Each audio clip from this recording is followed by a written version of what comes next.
హైదరాబాద్ నగరంలో పెట్టుబడులు రావడం, నారా చంద్రబాబు నాయుడు గారు, డాక్టర్ వైఎస్ రాజశేఖర రెడ్డి గారు 3వ నగరంగా సైబరాబాద్ నగరాన్ని నిర్మించారు. ఈరోజు హైదరాబాద్ని 3 నగరాలుగా చూడొచ్చు.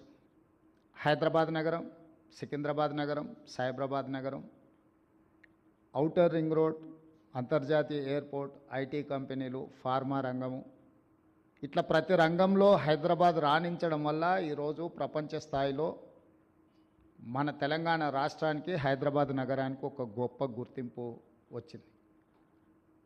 హైదరాబాద్ ఏ విధంగా అయితే అభివృద్ధి చెందిందో కాగ్నిజెంట్ కూడా సూర్య గుమ్మడి గారు చెప్పినట్టు 2002లో ఒక చిన్న సంస్థగా ఇక్కడ పని మొదలుపెట్టి ఈరోజు తెలంగాణ రాష్ట్రంలో అత్యధికంగా ఉద్యోగ అవకాశాలు కల్పిస్తున్న 2వ సంస్థగా కాగ్నిజెంట్ రాణించింది.